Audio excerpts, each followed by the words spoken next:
Olá, que tal? Tudo bem? Sejam todos bem-vindos a esse webinar que é promovido pela W6 Connect, em parceria aí com o Guia Corporativo, onde vamos abordar o tema Construindo uma cadeia de suprimentos resiliente. Eu sou o Rodilson Silva, eu sou Head de Digital da W6 Connect, que é uma empresa de mídia e eventos B2B, além de host do podcast GuiaCast, e seria o moderador desse painel. Só para exemplificar para todos, a nossa agenda hoje está prevista a duração de 1 hora a 1h15, onde teremos uma conversa em formato mesa redonda, aqui com os nossos convidados, e no final do evento reservaremos em torno de 15 minutos para responder as perguntas. Então, eu peço que todos que estão acompanhando aí no chat, através do canal do YouTube, que possam ficar à vontade para colocar suas perguntas, que no final nós estaremos submetendo para os nossos convidados. Conforme eu falei, o nosso tema é Construindo uma cadeia de suprimentos resiliente, e eu gostaria só de estar trazendo um contexto para todos, né, falar um pouquinho sobre resiliência. Né, quando falamos de resiliência, falamos da capacidade de superar momentos difíceis diante de situações adversas e não ceder à pressão independente da situação. E trazendo isso para nossa área de expertise, que todos nós trabalhamos aqui, que é a logística, que é a cadeia de suprimentos, falamos da capacidade adaptativa, né, da companhia de mitigar riscos, né, dentro da sua cadeia, de se preparar para amortecer impactos e eventos imprevisíveis, fazer a gestão, né, através de um fluxo de bens e nunca desistir de suas metas e objetivos para dar continuidade nas operações e funções organizacionais. Então, esse é o contexto que eu gostaria de trazer para vocês. Nosso tema, construindo uma cadeia de suprimentos resilientes. Para falar sobre isso, recebemos na bancada Jonas Laurin de Vícios, que é diretor de logística na DPSP. DPSP, que é um dos principais players do varejo farmacêutico, que nasceu a partir da fusão entre as drogarias Pacheco e Drogarias São Paulo, e conta com mais de 1.350 lojas em 8 estados do Brasil, além do Distrito Federal. Não sei se eu estou atualizado com esses dados, hein, Jonas? Tudo bem? Seja muito bem-vindo a esse nosso webinar promovido aí pela W6 Connect. Está bem atualizado, estudou bem, fez a lição de casa. Isso mesmo. Recebemos também na bancada a Viviane Sauber, ele que é diretora de Supply Chain no grupo Aptar, líder global no design e fabricação de sistema de dispensers, vedação e embalagem para mercados de beleza, cuidados pessoais, cuidados domiciliares, medicamentos controlados, saúde do consumidor, injetáveis, alimentos e bebidas. Tudo bem, Viviane? Tudo bem. Seja muito bem-vinda. Obrigada, bom dia a todos. E recebemos também Ricardo Ruiz Rodrigues, diretor executivo de Supply Chain e Logística do Grupo Dia, é a única empresa no segmento, dentro desse segmento, de atuar com lojas próprias e franquias. No Brasil, conta com 6 centros de distribuição e mais de 1.000 lojas. A Rede Dia ela nasceu na Espanha em 79 e hoje atua em 4 países: Espanha, Argentina, Brasil e Portugal, totalizando cerca de 40.000 colaboradores. Seja muito bem-vindo, Ricardo. Obrigado, Rodilson. Bom dia a todos aí. Muito obrigado pelo convite, pela oportunidade de estar aqui com vocês. Então, mais uma vez, eu vou só frisar a todos que vocês podem estar fazendo as perguntas através do nosso canal do YouTube, né, no canal da W6 Connect, que no final nós estaremos submetendo para todos. E já começando o nosso webinar, Construindo uma cadeia de suprimentos resiliente, eu preparei a primeira pergunta, que é uma pergunta geral para todos, né, levando em consideração, eu gostaria que todos pudessem dar a sua visão, que cada um, né, em relação ao status das questões relacionadas à cadeia de suprimento atualmente na empresa onde atua, frente a seu nicho, e em relação a gente vê que tem ocorrido, nesse momento de pandemia, muitos ajustes na demanda, quer seja aumento na demanda ou falta de demanda, independente do nicho que é atuante da empresa. Desafios de pessoal, tem acontecido alinhamento com clientes necessários, vendedores e fornecedores, etc. Então, existe uma gama de diversidade que vem acontecendo nesse momento de pandemia. Eu gostaria que vocês pudessem estar trazendo para a gente quais são os desafios que vocês têm enfrentado durante esse período, que colocou à prova essa tão importante resiliência, que é o nosso tema de hoje, né, com o objetivo de mitigar os impactos no consumidor final. Então, o que é que vocês têm feito aí, o que é que vocês têm atuado dentro da empresa, né? Quais são os desafios que vocês têm enfrentado para ajudar a passar por esse momento de pandemia e mostrar a tão importante resiliência. Eu gostaria de começar com você, Jonas. Você poderia trazer para a gente o seu ponto de vista, por favor? Bom, realmente é desafiador, né, o cenário que a gente vive, porque as incertezas são constantes e os cenários acabam mudando a cada período e a cada notícia nova, né? Então, a gente, na cadeia farma, tivemos a sazonalidade pré-pandemia, né, que acho que foi notada por todos aí no mercado. Então, volumes, consumidores indo às nossas farmácias, no geral, para poder se estocar de produtos, de principalmente medicamentos básicos, dadas as notícias de que a cidade iria fechar, etc., né? O que nós adotamos, que eu acho que, quando a gente fala em cadeia resiliente, nós temos uma vantagem competitiva. Todos nós tínhamos essa vantagem, no geral, né? A pandemia, ela chegou no Brasil algumas semanas após ter ido para a Europa e América do Norte, né? Então, os picos na Europa foram anteriores e a gente pôde fazer alguns benchmarks, principalmente com a Itália, na época, com pessoas de farma de lá. Nós atuamos na benchmark na área de demanda e planejamento, e as curvas foram previstas e incrivelmente, aconteceram replicadas, né? Então, teve um consumo geral de medicamentos, aqueles que nós chamamos não receituários, né? Aqueles medicamentos antigripais, antialérgicos, etc., antitérmicos e analgésicos. E depois veio o consumo, na segunda onda, dos de higiene e beleza, que era realmente uma estocagem, no sentido de, bom, já que eu vou ter que ficar em casa, eu vou ter que me estocar com os produtos de higiene e beleza, né? E agora, o que a gente vem sofrendo, né? Nesse sofrendo, que eu digo, efetivamente oscilando, são as questões de variáveis ou inseridas no contexto, vamos dizer assim, sócio-consumidor, né? Ou seja, as cidades estão tomando as decisões de lockdown, ou abertura ou flexibilização, e isto oscila a demanda em cada região, fazendo com que a gente tenha que fazer, só para vocês terem uma ideia, reuniões diárias, desde o dia 9 de março, que foi o início das comunicações mais intensas aqui no Brasil, no sentido de adaptação. Então, hoje a gente precisa ficar todo dia monitorando o que acontece em cada cidade, aberturas ou fechamentos, shoppings, para poder fazer a abertura das lojas e abastecimento ou não de mercadorias, né? Quando você perguntou da cadeia de fornecimento com os nossos fornecedores, o que nós procuramos fazer realmente é inserir todo mundo no mundo digital. Nós estamos com o nosso escritório todo em home office, então todos estão plugados, né, e podendo fazer os pedidos via digital e não mais reuniões físicas com acerto de pedidos, etc. Então, tudo está funcionando no meio digital, e isso está, de uma certa forma, funcionando muito bem, com condições de abastecimento adequadas. E aí nós temos casos pontuais de desabastecimento, que são os itens que são noticiados, né? Então, quando sai uma notícia, alguma pessoa que tem influência ou na internet ou nos meios de comunicação comuns, como rádio e televisão, a um determinado produto, olha, isso aqui é a cura para o Covid. Aí sai todo mundo na farmácia para poder fazer esse consumo rapidamente.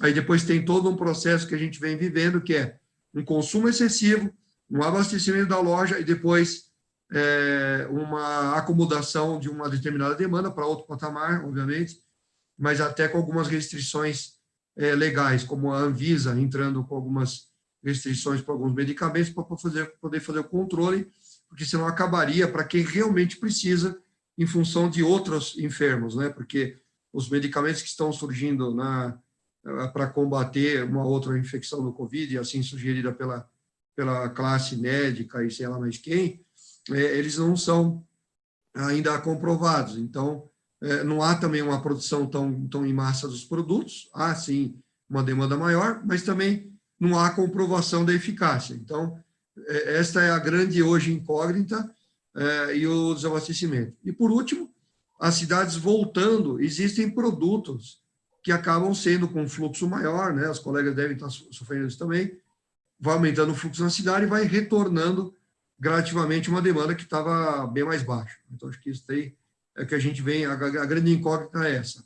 A solução que a gente deu, só para fechar aqui, é realmente acompanhamentos diários, desplugando esses itens sazonais de sistemas de previsão, demanda e forecast, porque são sistemas que não são ágeis, aptos para poder fazer essa previsão adequadamente, e tem uma equipe efetiva de estatísticos que já existia na empresa para poder fazer adequadamente o acompanhamento desses itens e não deixar as lojas desabastecidas, porque o nosso principal objetivo é atender bem o cliente na gôndola, na sua necessidade final.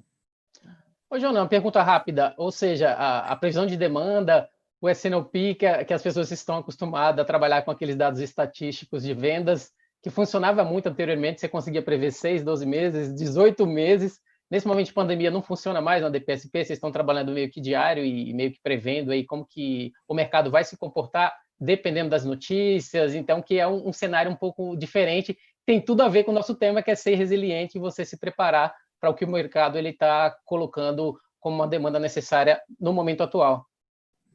Isso, os sistemas de S&OP, né, ou efetivamente, não diria nem o S&OP do método, mas os sistemas de reabastecimento acabam sofrendo com essa sazonalidade, picos e vales de determinados produtos, eles precisam efetivamente ser desplugados, e aí entra o S&OP.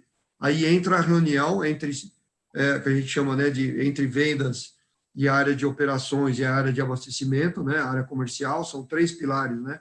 Então, comercial, compras e a previsão, que é a logística, abastecimento, para poder tomar as decisões diárias, né? Muitas decisões diárias estão num ambiente operacional, do tipo, vai começar a receber produto tal, e tem as semanais, que, muito organizadamente, nós discutimos em cima das evoluções desses produtos e das demandas que são alteradas dia a dia. Então, esses métodos de forecast, de previsão, eles realmente não funcionam nessa época, e os que mais funcionam são os métodos responsivos, né? Então, nosso método hoje é vender ou repõe 100%, e para aumentar essa reposição, efetivamente a gente abastece mais o CD se a venda está maior. Então, esta é a lógica. Existe um controle realmente hoje de todos os itens relacionados a este tipo de sazonalidade, e são discutidos dessa forma, né? Então, e está funcionando muito bem. Só para você ter uma ideia, né, o resultado numérico, nós estamos com uma ruptura hoje na empresa, historicamente a menor que a empresa já teve, porque nós estamos com um controle diário, imagina. Então, o software tinha uma determinada percentual de erro, e agora com essa qualificação das pessoas, principalmente na área da demanda e do comercial, em poder atender bem o consumidor final, passando pela logística, é claro, mas toda a área de planejamento está muito antenada, e isto traz uma vantagem competitiva enorme. Muito aprendizado para todos nós. Eu acho que fica aqui realmente essa questão aí de adaptação e resiliência, porque é um trabalho de guerra, é guerrilha, né? Guerrilha todo dia, não é mais aquele trabalho normal que você está acostumado a olhar semanalmente, fazer a previsão, usar as metodologias que você está acostumado. Não, é guerrilha, indo atrás da cadeia de suprimentos, fornecedor, olhar o sell-out, o sell-in, né, todo dia, e fazer a adaptação de reabastecimento.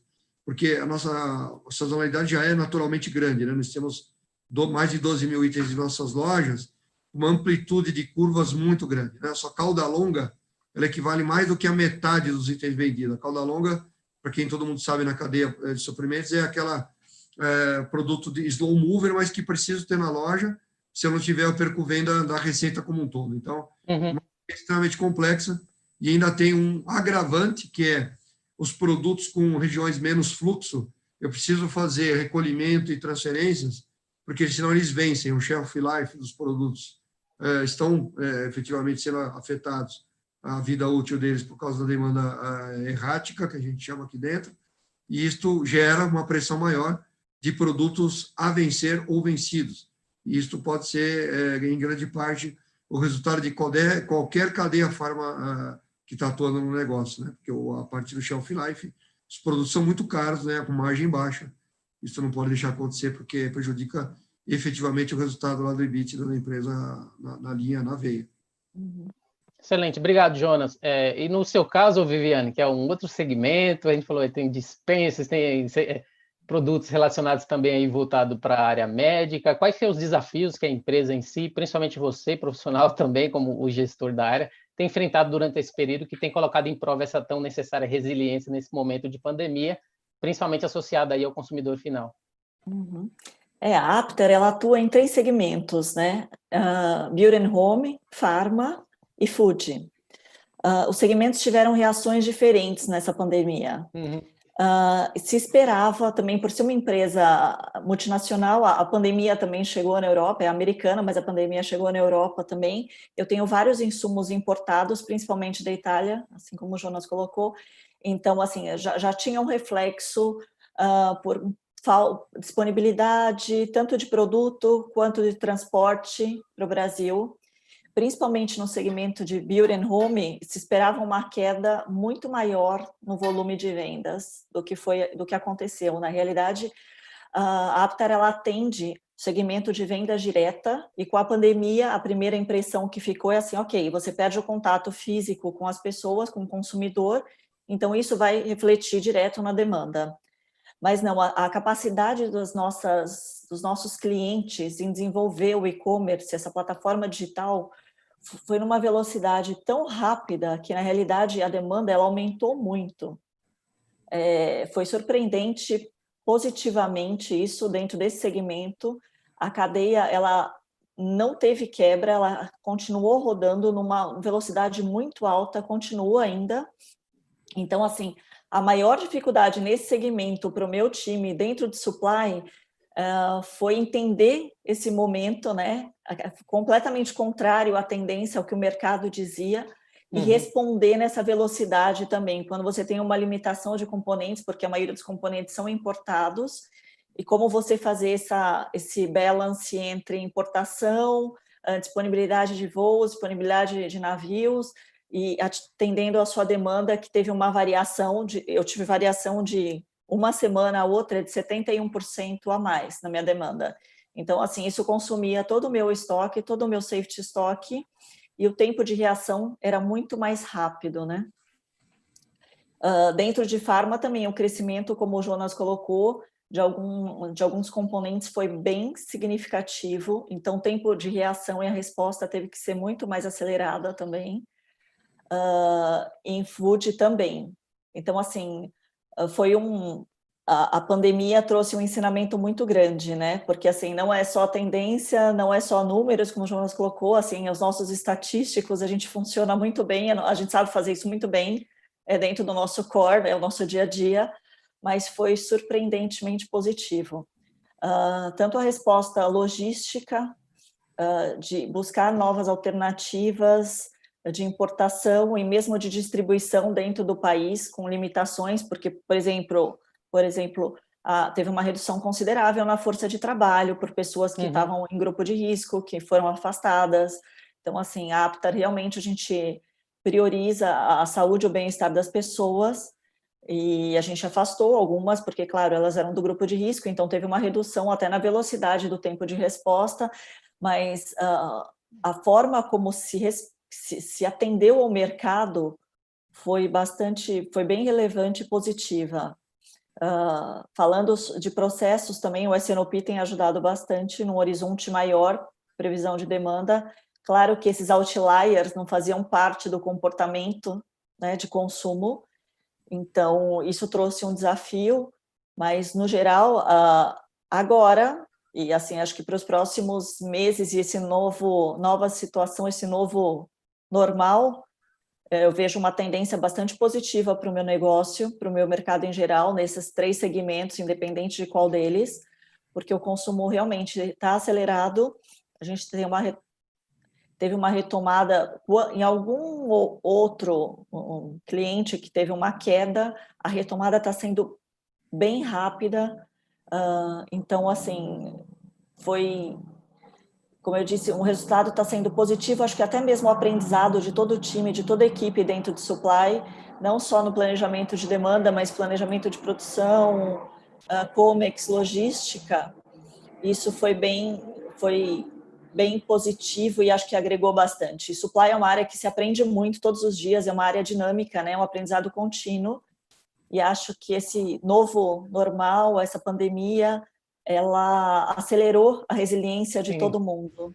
Então, fez com que todo mundo se adaptasse de uma forma muito melhor, mais positiva, que isso é importante, respondesse de uma forma mais atenta ao negócio, ao business, entendendo o momento e a dificuldade de cada segmento, de cada cliente, Claro que a gente teve também algum impacto, todos tivemos impactos financeiros, por exemplo, forma de pagamento, alguns clientes fizeram novos contratos de prazo de pagamento, novas formas de pagamento, isso, claro, afeta o cash flow da empresa, e com isso a gente teve que trabalhar no planejamento financeiro, estratégico novamente, num curtíssimo prazo, mas no geral foi bem positivo, o resultado tem sido favorável para todos aqui. Então, acho que esse foi o momento, o aprendizado que ficou, que tem sido, ainda não ficou, né? Porque a gente ainda está passando por isso. Excelente, obrigado, Viviane. Ricardo, tua vez, né? Como que funcionou com você aí? Exato. Com relação a, como a gente falou, né, esse mercado de proximidade, você é do Grupo Dia, ou seja, supermercados, onde teve uma demanda gigante, principalmente no início, que as pessoas quiseram se estocar. Como que vocês tiveram também que ser resiliente nesse momento aí de pandemia, né? E falando um pouquinho não só dessa resiliência inicial, como que tem sido agora, para você trazer um contraste de como foi esse começo e como que está agora frente a esse momento, né, que parece que as coisas estão se estabilizando e meio que as compras inicialmente estão meio que voltando ao normal. Como que foi para você aí no Grupo Dia? Exato, acho que queria pegar essa palavra que você comentou aí, né, que é mercado de proximidade, né? O interessante, bom, a proposta do dia é essa, né, é ser um mercado de proximidade, ou seja, participar do dia a dia do consumidor, né, e ajudar o consumidor a resolver as suas necessidades de consumo do dia a dia com economia, né? Ou seja, com uma proposta de valor realmente interessante, ou seja, que o consumidor consiga encher o seu carrinho, encher a sua cesta pagando menos. E isso com produtos de qualidade, né? Inclusive, o dia, além de ser o único modelo que tem aí a modalidade também de franquia, né, no mercado de proximidade, é também o líder nacional hoje em quantidade de pontos de atendimento no mercado de proximidade e o líder nacional também em marca própria, né? Então, a marca própria é um elemento muito forte dentro do dia, dentro dessa proposta de valor, ou seja, oferecer um produto de qualidade a um preço acessível. Isso ajuda o consumidor a atender suas necessidades gastando menos também, né? Porque a gente oferece essa opção. Mas o mercado de proximidade, interessante, né, com a pandemia, ele ganhou um espaço até maior, uma atenção maior por parte do consumidor, né? Quando todos nós temos aí uma certa liberdade para nos deslocarmos aí e nos servirmos das necessidades de itens de mercado todos os dias, a gente adotava diversos modelos aí para abastecer as nossas necessidades do dia a dia. Com a pandemia, o mercado de proximidade passou a ser praticamente a opção, né? Em função do quê? Das restrições de circulação, dos receios do consumidor em circular, né? De todo o risco que circular passou a representar, e tem lá o mercado próximo, né? Que muitas vezes o consumidor passava na frente só com o carro e não parava, e raramente ia lá comprar alguma coisa, de repente passou a ser né, ponto de contato. Então, teve esse primeiro fator aí que a gente observou bastante, que o consumidor passou a perceber muito mais os benefícios e a proposta de valor do mercado de proximidade, e teve também, como você comentou, essa corrida inicial para se estocar por conta de um certo medo, e que da forma como, de fato, as notícias da pandemia começaram a surgir lá, final de fevereiro, início de março, esse medo era totalmente natural. Todos, de certa forma, procuraram se proteger de alguma maneira. Vai que, não que talvez a produção dos itens cessasse, mas vai que ficasse difícil conseguir se abastecer, né? Que a coisa precisasse ser, de repente, de uma hora para outra, totalmente online, né, ou com delivery, ou com, né, televendas, o que quer que seja, e aí os tempos de entrega passassem a ser muito grandes, como até foram, né? Como até aconteceu no começo, alguns supermercados que já tinham ali propostas de atendimento online com delivery, para quem tentou comprar mercadoria logo no começo, viu o prazo subir de um dia ou mesmo dia de entrega para 8 dias de entrega, né? E aí isso também acabou gerando um certo pânico, então, portanto, uma corrida aos supermercados para se estocar. Bom, isso, sem dúvida, gerou aquele pico de demanda, né? E no dia a gente procurou Bom, o Dia, de fato, hoje, ele atua de maneira muito, ele precisa atuar de maneira muito coordenada entre as áreas comercial, operações e logística, né, e planejamento, né? Ou seja, todo o supply chain precisa estar muito de prontidão, principalmente também por causa da razão de ser um mercado de proximidade. O mercado de proximidade é um mercado pequeno, não tem muito espaço para estoques, né? É um mercado que trabalha com eficiência e sincronismo, então é uma cadeia de suprimentos que não tolera excessos, né? Ela não tem excesso de estoques e reservas, mesmo até nos próprios centros de distribuição, é uma cadeia sincronizada, o fornecedor abastece, e aí a gente já logo abastece a loja, e a loja logo vende para o cliente, e aí chega de novo um carregamento, frequência alta de abastecimento nas lojas, porque os espaços para gorduras como chamamos, né, na cadeia, que são aí as reservas de estoque, elas são muito baixos, né? Então é uma cadeia que tem que estar lá sempre oxigenada, energizada e pronta para reagir, né? Só que nesse caso o que aconteceu? Quer dizer, era um período que não se esperava nenhum pico de vendas, né? Não é uma época no calendário do ano com pico de vendas, com pico Ninguém promocional estava... forte. Ninguém estava esperando. Então a gente teve que entrar em modo quase que Black Friday de uma hora para outra. Mas é claro, era uma cadeia que já estava acostumada a reagir a esse tipo de situação. Então, o que a gente observou foi assim, não houve assim dificuldade quanto à capacidade de reação, porque a capacidade de reação ela já era inerente à cadeia.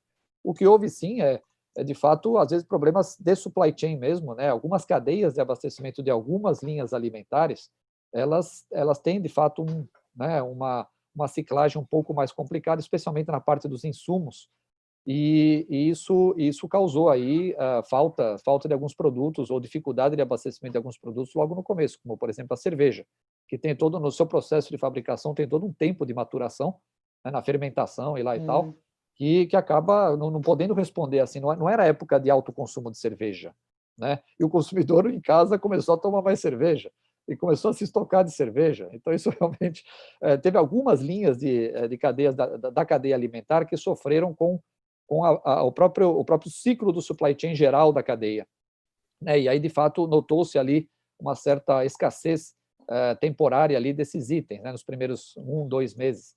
Mas, em termos da empresa reagir a isso, ela meio que como se ela entrou rapidamente num ciclo promocional forte e conseguiu ali, pelo menos na grande maioria das linhas alimentares, abastecer a loja, né?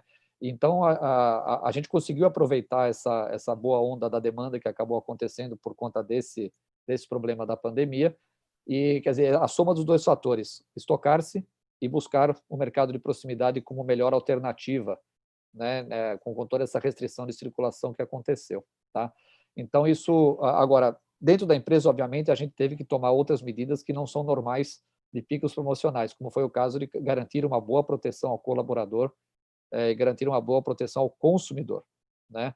Então, todas as medidas ali de controle de acesso, de proteção, de higienização, tiveram que ser da noite para o dia providenciadas, tanto internamente na empresa, por exemplo, no centro de distribuição, que não poderiam parar, quanto nas lojas, né? E estamos falando de centenas de lojas, o dia tem mais de 900 lojas, então, todas as lojas, nos seus diversos municípios, e dentro das regras de cada município também, particularidades e tal, tiveram que se adequar da noite para o dia. Então, esse movimento foi um movimento, como o Jonas usou, ali um movimento de guerra. Então, realmente, a gente instaurou um comitê ali de guerra e de crise para realmente para que as lojas tivessem prontidão de atendimento o mais rápido possível, tá? No começo da pandemia. Então, eu digo assim, a cadeia de supply chain do dia já tinha resiliência suficiente para responder ao pico promocional geral, ao pico de venda, né? Gerado pela pandemia.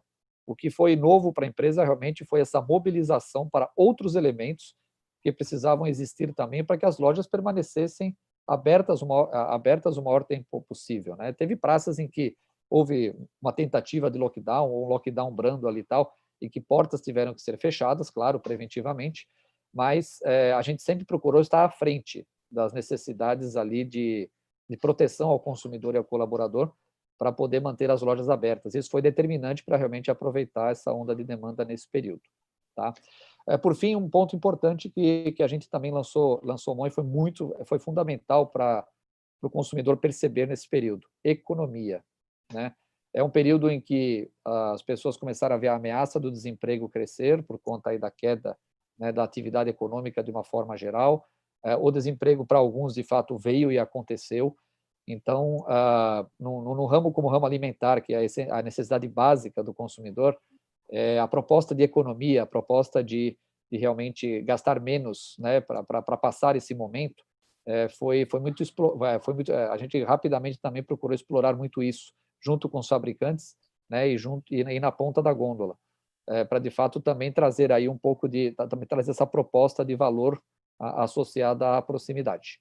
Tá? Então assim, o fato de você já precisar ser uma cadeia que tem que estar acostumada a reagir rápido, porque tem promoções todas as semanas, e muitas delas são promoções bastante agressivas, e que movimentam volumes, às vezes, 3 vezes maiores do que o volume regular daquele item, né? Uma promoção de um leite, por exemplo, movimenta mais do que 3 vezes a demanda de leite da média semanal de quando ele não é promocionado, por exemplo. Uhum. Né? E isso já é uma cadeia preparada para reagir. Então, esse lado foi talvez o que menos se sentiu, foi basicamente a surpresa e realmente a reação, mas os outros elementos, tanto da empresa quanto aí da proposta de valor para o consumidor, esses foram novos e nós tivemos que nos unir ali para reagir rápido. Tá? Excelente, obrigado, Ricardo. Pessoal, essa primeira pergunta ela é uma pergunta um pouco mais geral mesmo, exatamente para gerar esse maior engajamento nos momentos iniciais. Para as próximas agora, eu vou pedir que vocês sejam um pouco mais breves, por favor, para que a gente consiga manter dentro da 1 hora, tá bom?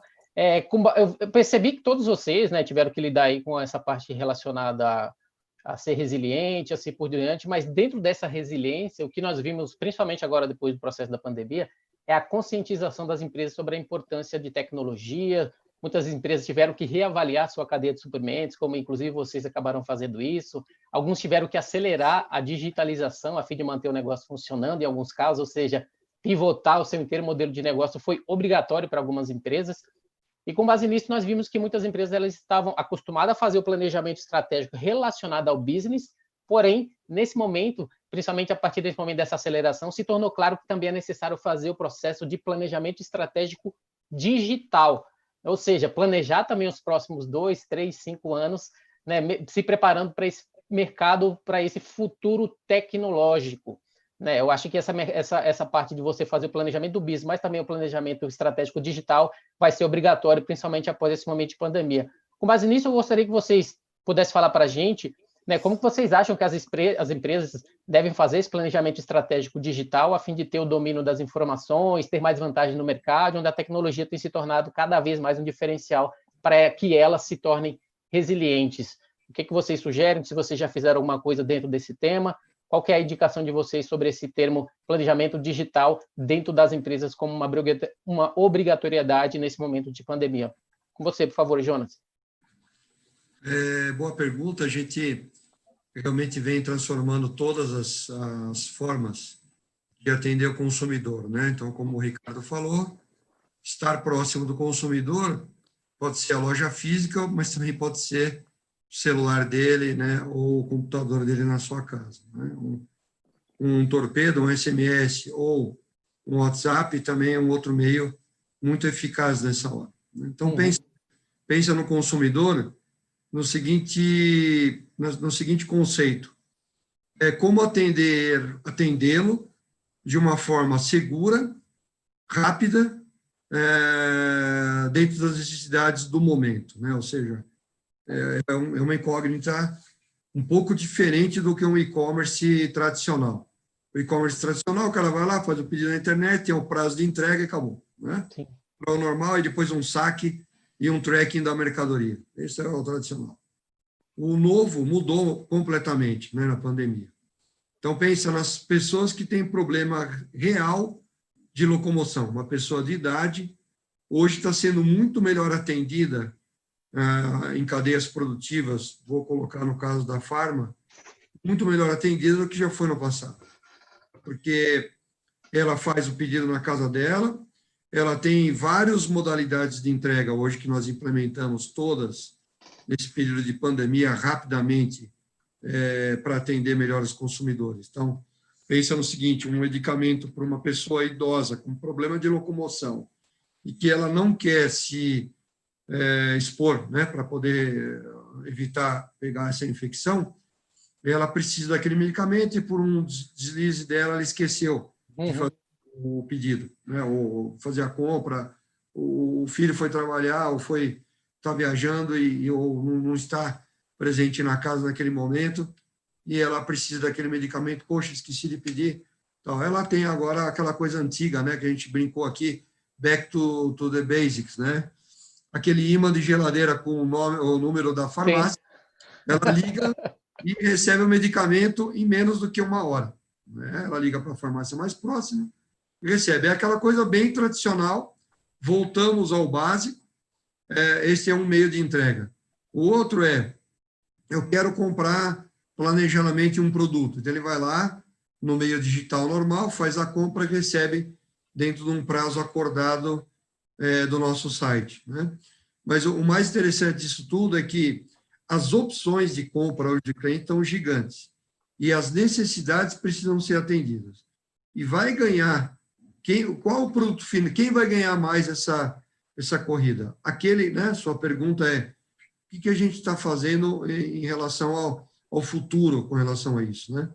O futuro quem tiver melhor estruturado com o melhor value for money, né? Ou seja, o que ele está disposto a pagar como consumidor e o que ele está esperando receber.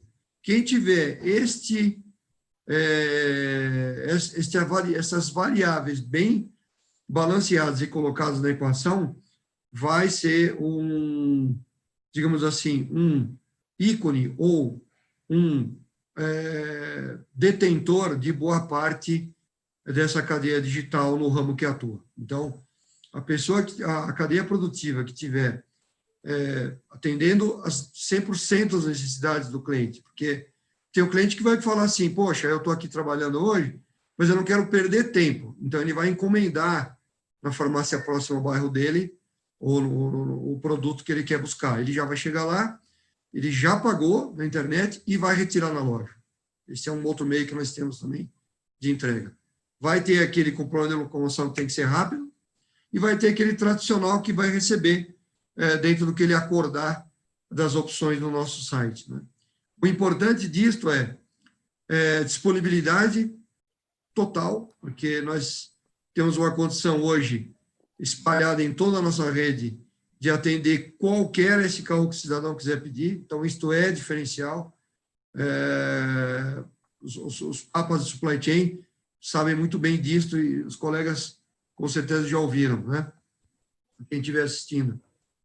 Trazer novas vendas para a cadeia produtiva é um cruzamento de novos clientes ou novos produtos. No meio digital, eu posso brincar com as duas variáveis.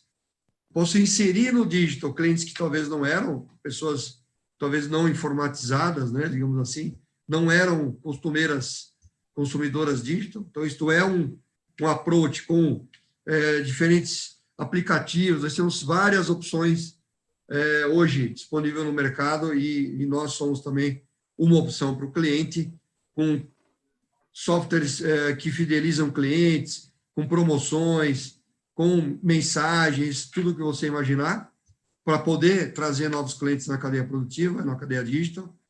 E o que a gente chama de prateleira infinita.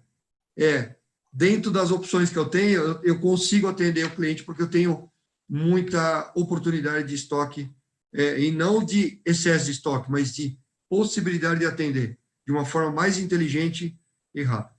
Acho que esse é o drive que a gente está dizendo hoje, e o nosso plano estratégico está desenhado dessa forma. Como eu atendo melhor esse cara, estruturado, sem erro, e de uma forma que atenda a 100% das necessidades. Em alguns casos, até surpreendendo, né, ele positivamente. Eu mesmo posso dar um exemplo para vocês, só para concluir, desculpa o tempo, você vai ficar bravo comigo, mas eu receber entregas hoje de restaurantes que vêm com um bilhetinho. Senhor Jonas, muito obrigado por ter comprado. Isso é inovador. Isto é um bilhetinho. Por isso que eu falo, é o back to basics, né? A humanização, né, que a gente fala. Você humanizar... Fidelização do cliente, como? É a personalização. Isto é um diferencial hoje para atender esse cliente. Então, eu realmente fico admirado com o potencial que ainda nós tínhamos parado e todo mundo está saindo atrás, né? Aquela pequena rede de farmácia, aquele farmácia pequenininha também está brigando por mercado e está ganhando mercado da gente. Aquele pequeno restaurante, as grandes redes, os grandes restaurantes, né? E vai ganhar a corrida quem tiver agilidade, dinamismo e foco 100% no cliente. Excelente, obrigado. Eu vejo, trazendo esses exemplos que você falou, tem muita empresa que tem tratado o cliente como uma commodity, né? Ou seja, vai estar ali sempre disponível, é algo que faz parte do seu cotidiano e os clientes sempre vai vir.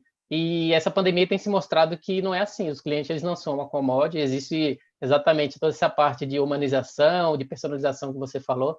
Isso é bastante importante para quem quer se diferenciar. É por isso que eu trouxe essa pergunta relacionada à digitalização, levando em consideração que as empresas estão fazendo isso, elas estão pivotando, elas estão fazendo isso, e a digitalização em si, na grande maioria das vezes, não fazia parte da sua pauta de business para os próximos anos. Né? E no seu caso aí, Viviane, o que é que você pode trazer para a gente como experiência relacionada a essa parte de digitalização na empresa, né, para que esse planejamento estratégico digital se torne também cada vez mais presente, mas sem perder essa humanização que a gente falou, como o próprio exemplo do Jonas? Uhum.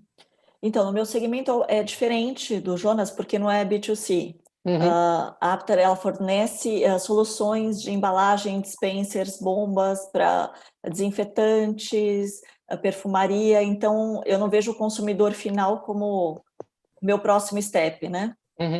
Então, assim, transformação digital para a gente, nesse momento, é muito mais uma integração entre a minha indústria e a indústria manufacturing, né?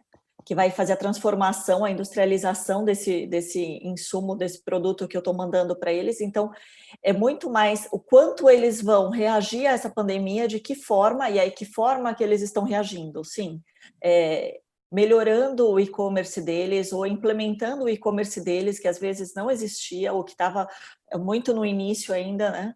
Essa forma de venda. Então, acelerando isso e fazendo com que os clientes, e aí eu me incluo, né, os fornecedores, tenham essa adaptabilidade muito mais rápido, ou seja, é muito mais uma integração entre sistemas, a gente falando de AGI, de previsibilidade de forecast, e não só previsibilidade, com uma assertividade muito maior dentro da cadeia, já considerando essas tendências, né, essas sazonalidades do novo normal, e com isso a gente podendo atender de uma forma mais ágil. Então, para mim, a transformação digital, ela traz uma maior benefício, uma aceleração dentro da cadeia, com uma assertividade maior, uma previsibilidade maior, para que eu possa atender o meu cliente de uma forma muito mais rápida, e dentro das requisições que ele vai estar atendendo o consumidor final.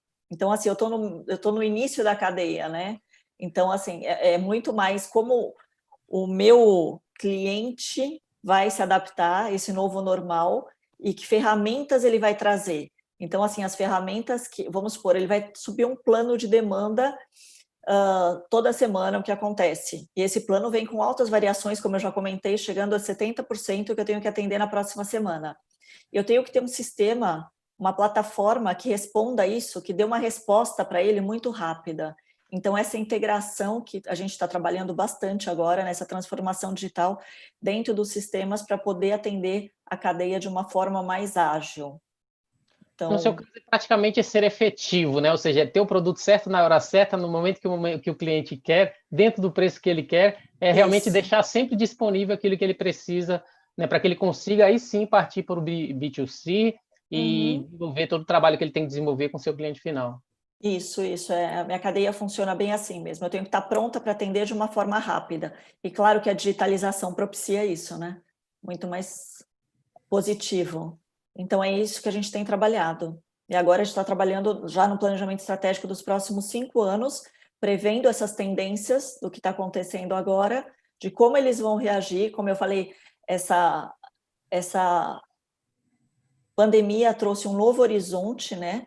até uma disruptura de alguns paradigmas que a gente tinha de qualquer crise econômica que já existiu antes. Então, é assim, a forma que a gente está atendendo mais ágil, mais assertivo e on time, né? No momento certo, no timing correto. Excelente. Obrigado, Viviane. E no teu caso, Ricardo, como que é relacionado, como a gente falou, né, o mercado de proximidade, supermercado, como que tem sido aí essa parte de digitalização e principalmente reinvenção dentro da empresa a fim de suprir essas necessidades do cliente final? Vocês trabalham também atacado, Ricardo? Como que funciona? Vocês também têm vendas de atacado ou é só B2C? Como que é o mercado aí para o Grupo Dia? Não, não é só B2C mesmo, o foco é mesmo proximidade.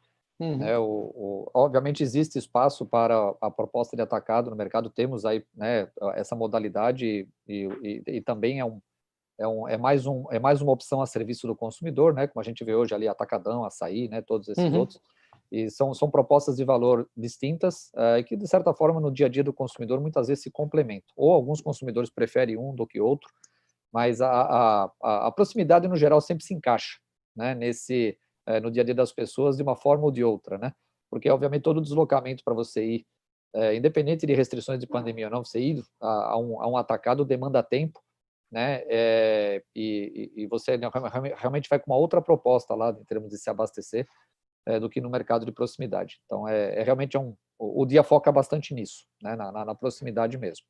E aí, eu até coloco aqui alguns pontos nessa questão de transformação digital, não só para o varejo alimentar, mas para esse varejo ao consumidor aí como um todo, tá? Que tá no dia a dia do consumidor.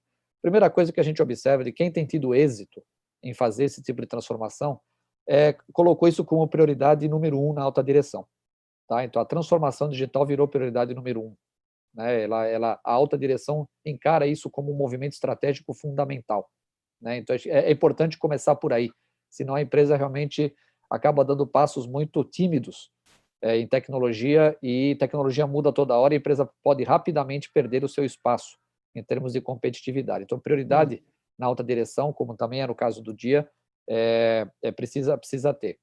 A tecnologia, agora, quando eu decido realmente que isso é uma prioridade, uma coisa fundamental para que a empresa consiga se movimentar rapidamente na transformação digital é a tecnologia ser democratizada.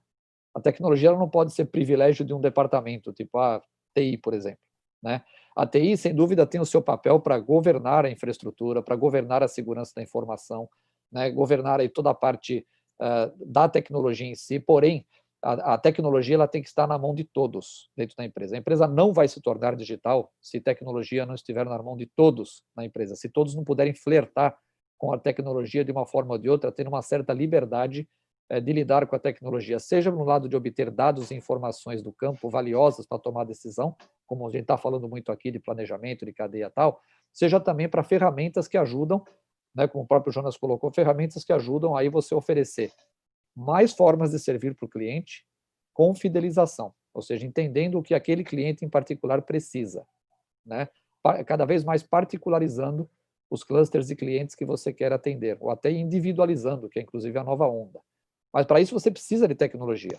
E essa tecnologia ela não pode estar confinada num lugar só da empresa. Ninguém mais mexe com tecnologia, somente aquela área. Não pode ser assim, né? A tecnologia é a certa liberdade controlada que tem que ser dada para que a organização tenha condições de lidar com a tecnologia sem de fato isso se significar um descontrole ou um problema de segurança ou coisa do gênero, né?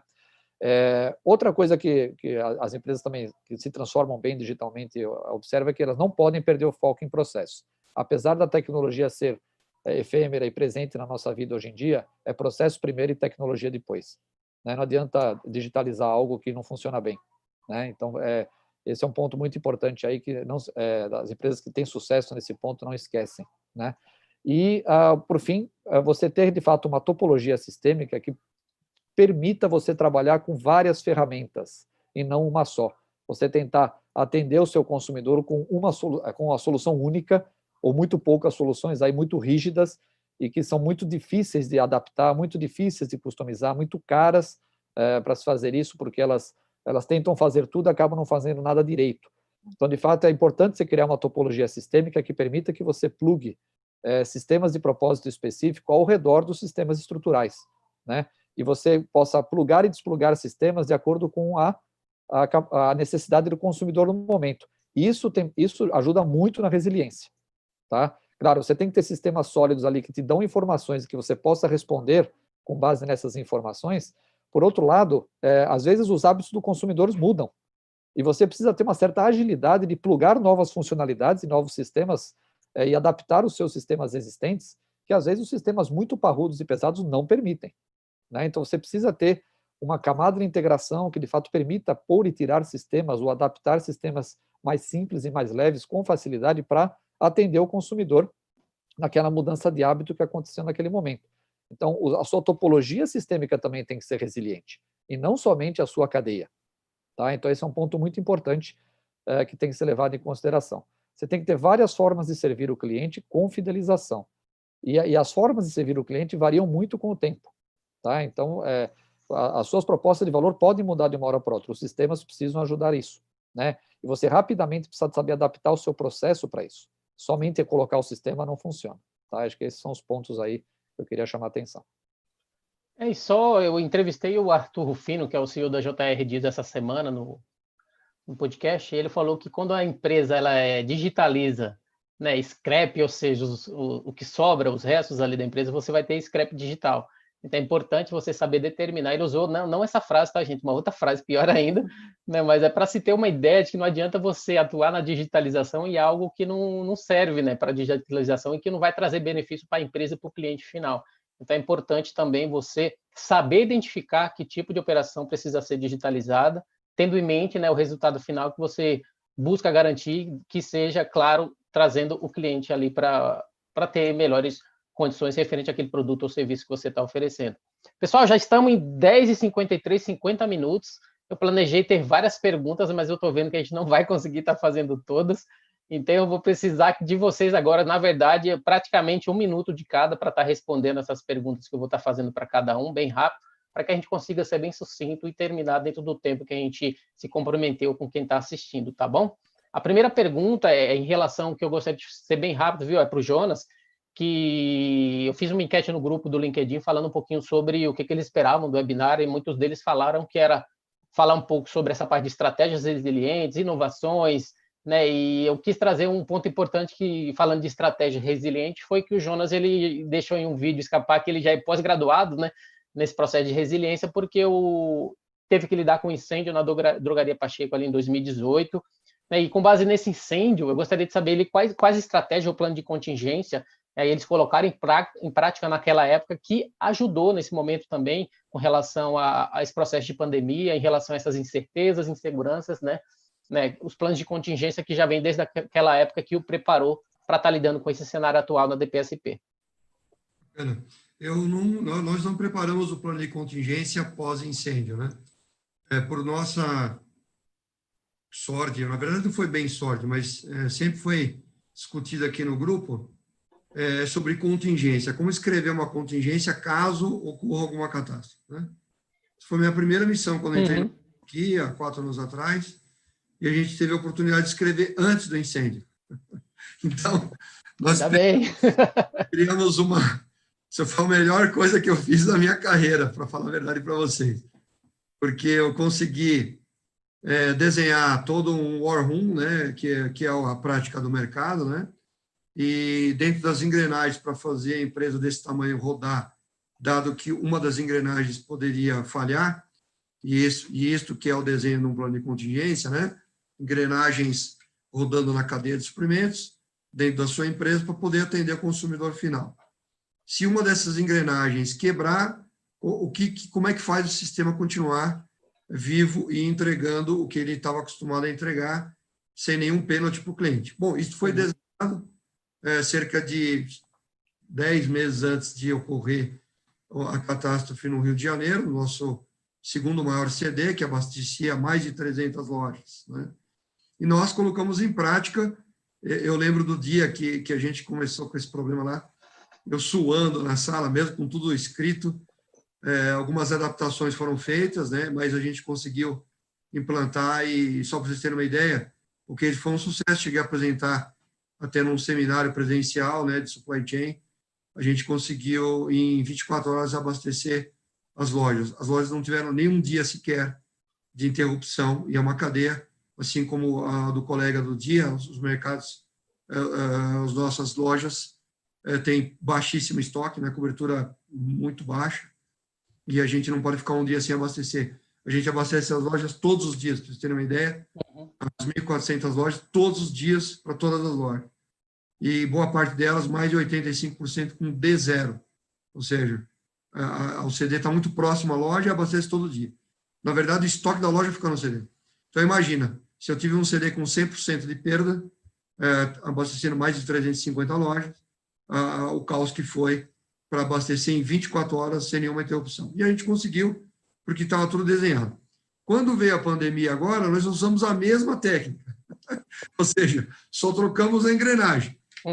A engrenagem agora foi um pouco mais complexa, óbvio, né, do que só um site parado, e a metodologia ela é realmente equipe multifuncional, cada um com a sua atividade e a sua responsabilidade, e uma governança por trás já determinada. Tá? Precisa ter um líder do processo, não adianta ter 4, 5 diretorias, não vai funcionar. Precisa ter um líder do processo, e que esse líder vai, como um maestro, fazer os instrumentos, mesmo com a falta de um outro instrumento, que é o caso de uma crise, uma catástrofe, poder entregar o produto final, que é a música. Né? Então, isto está muito bem trabalhado no nosso grupo. Então, a gente teve um aquecimento e um treinamento muito grande com o incêndio em 2018, e a gente agora coloca em prática. Eu diria para vocês uma coisa, a gente trabalha muito mais eficiente, muito mais produtivo e focado em crises. A gente tem uma capacidade aqui interna de trabalhar em crise gigante. E as pessoas, eu não posso deixar de citar, quando a gente fala em cadeia resiliente, eu não posso deixar de citar. Começa pela resiliência das pessoas. O time resiliente, ele é fundamental para um sucesso de qualquer empresa. E a gente vem trabalhando no time resiliente desde então, desde o tempo de 2018, e eles realmente são respondem muito fortemente. Eu só tenho a agradecer às equipes da DPSP, no geral, não só da logística, né? De todos os departamentos, nós temos pessoas espetaculares, muito resilientes e que entregam muito rapidamente o final do dia com crise ou sem crise. Excelente, obrigado, Jonas. Viviane, para você agora, né, durante esse período, principalmente a empresa Apta, que fornece, como falamos, dispensa, fornece embalagem, desinfetantes para as mãos, sabonetes, loções antibacterianas, né, atuador de desinfecção de ar, válvulas, inaladores, bombas, spray nasal, ou seja, são muitos equipamentos bastante necessários nesse período, né, de pandemia. E com base nisso, eu gostaria de saber de você, né, uma vez que provavelmente vocês tiveram que mexer nas instalações, vocês tiveram que continuar com a produção operando, com o objetivo de estar, inclusive, trazendo para o mercado essas soluções que fazem diferença nesse momento, principalmente relacionada aí ao ramo, como falamos, de ramo médico, válvulas e assim por diante. Como vocês tiveram que readaptar essa produção, dando uma resposta a essa necessidade global, a fim de alavancar, né, as suas instalações, sua fabricação internacional e garantir a continuidade dessa produção para esses produtos essenciais no momento de pandemia? Na realidade, desde o início da pandemia, justamente por ser uma indústria que fornece para esse setor que é tão primordial agora, né, que é um setor de saúde, por esses insumos que a gente produz e fornece, as produções, as operações continuaram rodando normalmente. Então, assim, nos 3 sites, as fábricas continuam rodando, a produtividade tem sido bastante alta, mas, claro, com todos os cuidados devidos, as pessoas têm o distanciamento social adequado, os EPIs instalados, todas as formas de prevenção, adequação na questão do refeitório, enfim, todas as instalações fabris, mas a produção continuou operando para atendimento, porque a demanda cresceu significativamente. Então, assim, aí a gente entra na questão de resiliência, né? Porque claro que tivemos algumas pessoas que foram afastadas por serem do grupo de risco, para evitar que fossem contaminadas, elas já foram afastadas, e as pessoas que ficaram, elas se mostraram além de resilientes, extremamente comprometidas com o business, com esse momento que o mundo está passando e qual a importância da minha indústria para atender os nossos clientes, para que pudesse fornecer os insumos básicos, né, necessários à saúde, alimentação. Então, não teve nenhum impacto na questão fabril, tampouco em logística também, que é minha área. A logística continua operando com um volume bastante alto, crescente. As pessoas vêm respondendo a isso de uma forma muito positiva, muito bem engajadas. Eu acho que mostrou uma nova força, né? Que não só a indústria tem, mas que também os colaboradores têm nesse momento, né? Uma empatia muito grande com a necessidade dos outros, com o momento dos outros, atendendo a indústria farma de uma forma rápida, assertiva, a indústria também de cosméticos, com a questão do álcool gel. Então, isso foi bem impactante, tem sido bem impactante. Então, continuamos operando normalmente todas as nossas instalações com os devidos cuidados. Acho que esse foi o maior aprendizado, além da resiliência, foi a força, o engajamento e o comprometimento das pessoas, que acho que, como o nosso colega falou, a gente não pode deixar de ressaltar, né? O Jonas ele deixa claro que precisa de pessoas resilientes, mas eu acho que essas pessoas são resilientes porque a empresa tem sido resiliente. Então, eles meio que são um reflexo, né, das ações que a empresa tem tomado e se reflete nos funcionários que também vão acabar, né, vestindo a camisa, como a gente fala, não só da empresa, vestindo a camisa como profissional e trazendo o resultado que a empresa busca.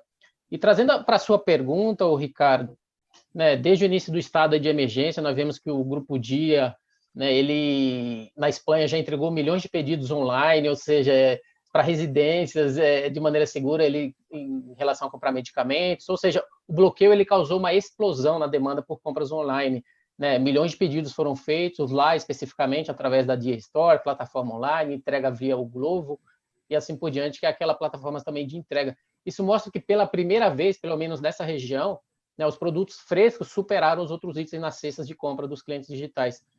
Frente a esses dados da Espanha, eu queria que você pudesse trazer para a gente, né, gostaria de saber de você, como que o mercado de proximidade, como a gente já falou, no Brasil, ele tem lidado com esse aumento da demanda, né, principalmente no seu caso, e quais os principais desafios e oportunidades que vocês têm enfrentado, né, que vocês vão poder, principalmente, além de usar esses exemplos que já tem na Espanha, mas colocar isso em prática no Brasil, visando aí cada vez mais atingir esse mercado, não só o offline, especificamente nas vendas de proximidade, mas também o online. Você tem alguma perspectiva nesse respeito?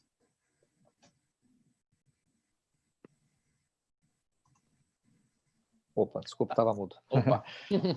Objetivamente, respondendo a sua pergunta, acho que o nosso desafio é garantir, acho que primeiro garantir o frescor e a disponibilidade, né? Isso é fundamental, ou seja, o consumidor, quando visitar a nossa loja, ele conseguir se abastecer com o que ele precisa, e a loja tem que entender muito bem a demanda daquela vizinhança, porque as vizinhanças são diferentes, o Dia está em todo lugar. Então, aprender com aquela comunidade e ter, de fato, naquele restrito espaço de loja, para que, inclusive, a experiência de compra seja relativamente ágil e rápida, né? Ter naquele espaço reduzido de loja tudo que aquele consumidor daquela vizinhança precisa é o grande desafio, né? Com frescor, com qualidade. E um outro desafio é você ampliar a sua proposta de conveniência, né? O mercado de proximidade, como você mesmo disse, em geral, claro, nos mercados mais maduros, como Estados Unidos e Europa, já vinha mais avançado com as opções, flertando com online e com offline. Aqui no Brasil, muito gatinhando, né? Até mesmo os grandes mercados aqui no Brasil, apenas antes da pandemia, gatinhando apenas muito timidamente nessa frente. E a pandemia deu uma injeção ali de estímulo, né? Para que realmente o pessoal se movimente mais rápido nesse ponto, né? Independente de continuidade de pandemia ou não, o fato é que o hábito do consumidor comprar as suas necessidades aí de dia a dia online, ele veio para ficar. Ele não vai substituir na totalidade, obviamente, ou seja, sempre vai ter aí o jogo do online com o offline, né?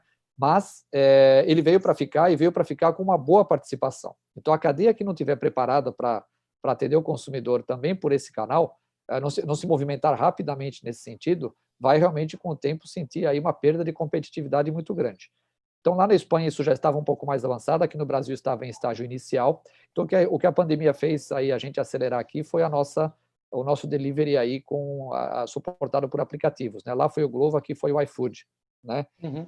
E novidades estão previstas aí no pipeline logo para frente aí, quer dizer, muito mais alternativas de atendimento para o consumidor pelo meio digital, além também de ampliar a proposta de conveniência da própria loja mesmo, a experiência, né, da loja como um ponto de contato, né, ou seja, a conveniência ampliada não só na função de supermercado, tanto na modalidade de poder retirar coisas na loja, como também de ser atendido por um delivery. Então, isso daí a pandemia trouxe não só para o Dia, mas para os outros supermercados no geral. Quem estava já estava se movimentando, está acelerando muito mais todos esses projetos, eles ganharam uma prioridade que não tinham antes, né? Porque todo mundo estava muito confortável com o fato de o consumidor habitualmente visitar a loja, né? Agora isso daí, essa bola está mais dividida, então precisa se movimentar rápido. Quem realmente está com dificuldades hoje é quem não tinha praticamente nada, nem rascunhado em termos de transformação digital. Vocês aí estão sofrendo mais porque não sabem nem como começar, né? Então vai ter aí, vamos ver como é que as coisas acontecem aí nos próximos meses, no próximo ano, quem de fato consegue materializar esse jogo eficiente entre o online e o offline, e quem fica ali só no piloto ou quem acaba não se movimentando, porque isso vai ser realmente um divisor de água de competitividade. Todos acreditavam que isso ia acontecer muito a médio prazo, e agora com a pandemia isso vai acontecer no curto prazo. Excelente, obrigado, Ricardo. Agora eu vou partir para algumas perguntas que o pessoal fez aqui no chat do YouTube. Obrigado aí quem pôde estar contribuindo, né, com essas perguntas. E a minha primeira pergunta, o pessoal, inclusive aqui, o pessoal da Plásticos Novel, né, ele pergunta aí para o Jonas como que os seus fornecedores se adaptaram a esse novo cenário de S&OP e monitoragem diário das necessidades. Quando você trouxe ali, vocês estão monitorando diariamente, fazendo o planejamento de demanda de S&OP, só que isso também provavelmente deve influir nos fornecedores e nos produtos que você recebe aí na DPSP, ô Jonas. Como é que eles tiveram que se adaptar a esse momento de necessidade atual aí da empresa? Quero dizer que a gente já tinha previsto tudo, tá? Que a gente já estava preparado. Nós tínhamos um programa aqui que nós batizamos de Super Fornecedores, é um Vendor Program, né? Um programa de relacionamento. Ele está também no seu terceiro ano, esse ano aqui é o terceiro ano dele, onde nós tínhamos um Collaborative Demand Forecast, né? Então, ou seja, o sell-out das nossas lojas e o estoque dos SKUs por região, nos CDs, estavam sendo compartilhados entre nós e alguns laboratórios já. Nós temos um programa aqui que compreende 80% do nosso volume integrado nesse programa, ou seja, os principais fornecedores estão integrados nesse programa, e esse programa compartilha dados. Então, nós temos troca eletrônica, né, como a Viviane falou, já estava desenvolvida, e leituras diárias de estoques por região, por loja e por CD. Isto que, na palavra do mercado, é um VMI, né, teoricamente. As pessoas olham como é que está a resposta de venda de determinados itens. Volto a falar, não é perfeito, porque quando você tem demandas de produtos crescendo 600% a 800%, aquele produto fatalmente vai faltar na gôndola. O que ocorre é que vai ter mais rapidamente, para a cadeia de suprimentos fornecedora, esta leitura. O que demorava num sistema de previsão 4, 5 semanas, nesse sistema adotado, ele é online real time. O cara vai olhar e falar, a média dos últimos 3 meses é vender 20 unidades por dia. Poxa, eu estou vendendo 200. Aí, nos últimos 3 dias, eu olhei que vendeu 200. Opa, o caso, por exemplo, do álcool em gel, né, que aconteceu lá atrás, em março, e a gente já sabia que precisava... Bom, já estava, na verdade, integrado, né? Sem contar que nós temos marcas próprias. Nós temos fábricas que 80% da produção dela, né, se uma marca chama Evercare, o álcool em gel é um item, né, tem algodão, tem várias coisas, aquele hastes flexíveis, né, para ouvido, limpeza em geral. esse sistema é uma marca própria. Quer dizer, imagina, a produção do cara teve que ir de 2 turnos para 3, para final de semana. Mas isso tudo aconteceu muito rapidamente. Acho que respondendo a pergunta do colega, a vantagem competitiva é que você tem que montar um sistema de compartilhamento de dados, tá? Essa coisa de, isso aqui é segredo da empresa, né? Não, isso não é segredo nenhum. É só o cara olhar, atravessar a esquina, tem a minha concorrência na mesma avenida, é só o cara ir lá ver, conta o número de sacolinha que está saindo, acabou, ele sabe fluxo, sabe tudo. Então, é coisa muito antiquada achar que você compartilhar dados, você está compartilhando com o teu concorrente. Imagina, todo mundo quer ganhar. A cadeia produtiva que compartilhar melhor e ser mais ágil vai ganhar de todas as outras. É isso que eu tenho a colocar para o colega. Obrigado. Uma outra pergunta que eu gostaria de estar direcionando essa pergunta aí diretamente para o Ricardo, né, falando um pouquinho de operações digitais e segurança cibernética. Nós vemos que os ataques, né, cibernéticos têm aumentado, né, principalmente nesse momento de pandemia, e inclusive a metodologia que as pessoas usam, esses hackers também têm se reinventado, né, em trazer ainda mais incerteza, explorar essa situação de pandemia especificamente. Né, eu gostaria de estar perguntando aí, Ricardo, como que vocês têm trabalhado essa parte de segurança cibernética, de TI, principalmente em face dessas fases de trabalho remoto, em que a vulnerabilidade, principalmente das pessoas trabalhando em casa, talvez ficou um pouco maior. Como que tem sido para vocês no grupo, como que tem sido para você também, que está trabalhando de casa, tendo que enfrentar também essas vulnerabilidades que a empresa ou o sistema acaba sofrendo, né, nesse momento aí de incertezas durante o coronavírus? Exatamente. Acho que continua valendo aquela lição importante, né? Primeiro, não menosprezar toda a questão de segurança de informação, né? A gente às vezes acaba, infelizmente, aí por conta da questão de segurança pública na sociedade brasileira, às vezes, especialmente por ser um varejo presencial, focando muitas vezes só na segurança física, né? Segurança das lojas e tal, esse tipo de coisa. Mas hoje todos nós estamos sujeitos aí a esse risco de segurança cibernética, e sem dúvida segurança da informação é um ponto que tem que ser uma especialidade cada vez mais investida e cuidada com carinho dentro das empresas, inclusive não querendo matar no peito e achar que você sabe de tudo com relação aí a riscos de invasão e tal, ou seja, contratar serviço especializado para te apoiar no seu roadmap de segurança, inclusive porque é um esforço contínuo e permanente. A cada hora, hackers estão inventando uma forma diferente aí de te atacar. Então, assim, o serviço especializado, ele está sempre também, a consultoria especializada e tal, ela está sempre antenada a isso, muito mais do que você, focado no core do seu negócio, poderia estar. Então, não menospreze isso tem que estar sempre no budget, isso não pode ser recuado de forma nenhuma em momento algum. Isso é estratégico, tá? Especialmente quando a gente está falando de transformação digital, isso fica mais estratégico ainda, porque aí você tem muito mais dados na sua mão, né? Então, como você protege esses dados, como você evita que esses dados saiam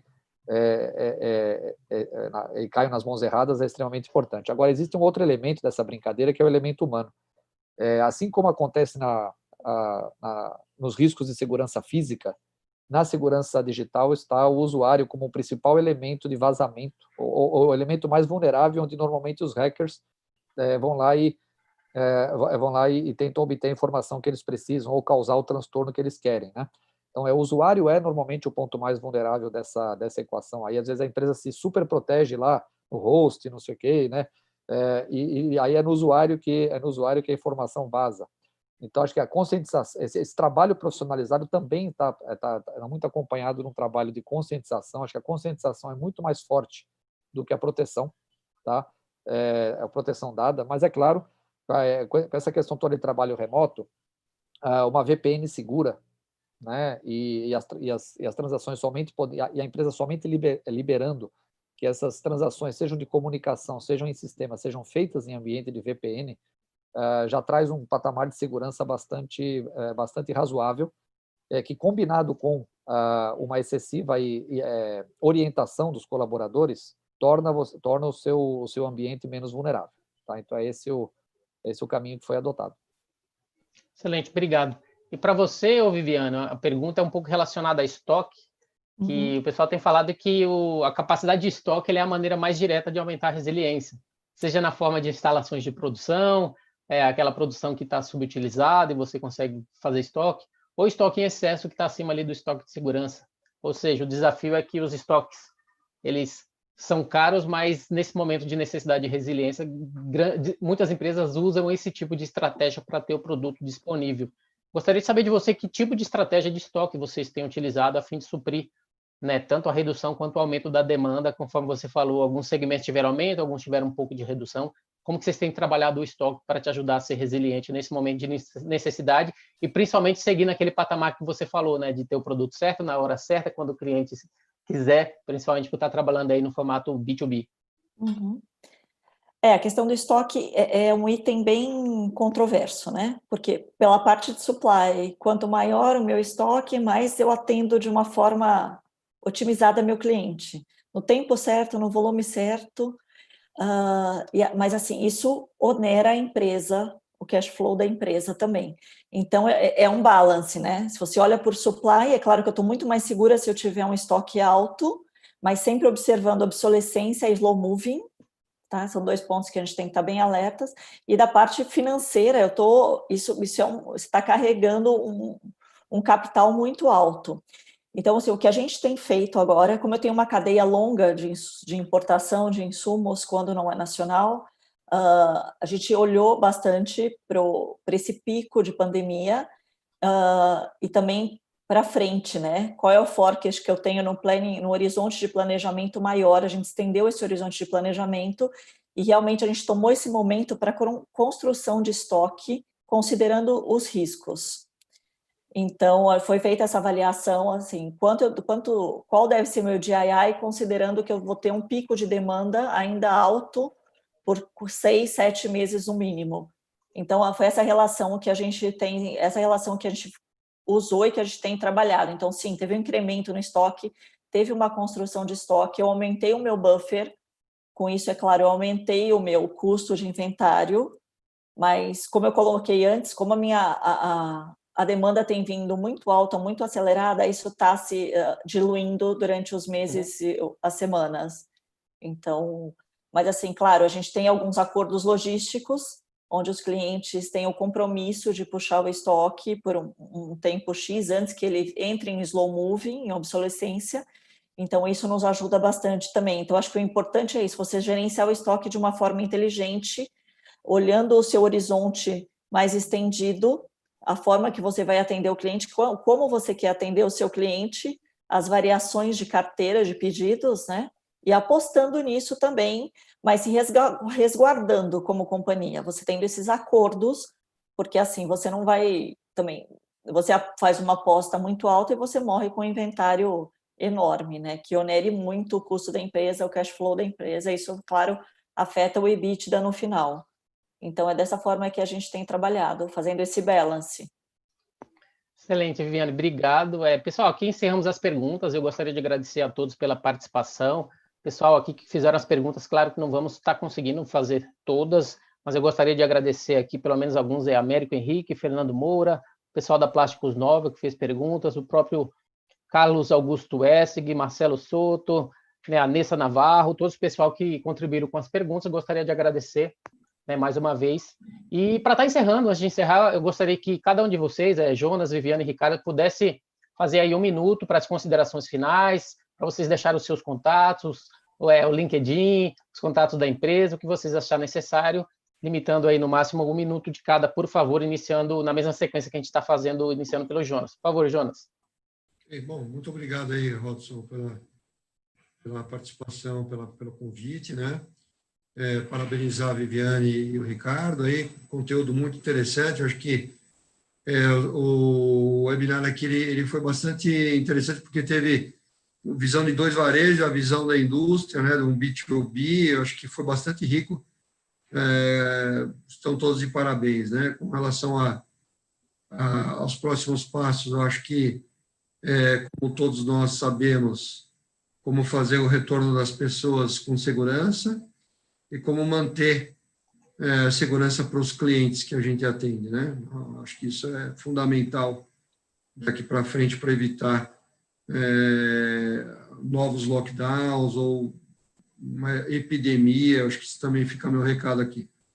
E quanto à cadeia resiliente, eu acho que a gente está só aprendendo, né, e estamos sendo muito mais fortes desse cenário, preparados para realmente ser muito mais rápidos e eficazes. Então, acho que fica o meu recado aí, de que olha quanta oportunidade surgiu do nada, quantas pessoas ficaram, vamos dizer assim, extremamente ganharam share, e quantas, por não fazer nada, estão efetivamente perdendo mercado e perdendo clientes. Então, fica a minha dica aqui que excesso vamos dizer assim, de burocracia até digital em todas as cadeias produtivas traz morosidade. E o cliente não está mais tolerante a não ser atendido. E aí, fica o meu recado aí. Quanto mais ágil e dinâmico nós formos, mais mercado você vai ganhar daqui para frente. Muito obrigado. Excelente.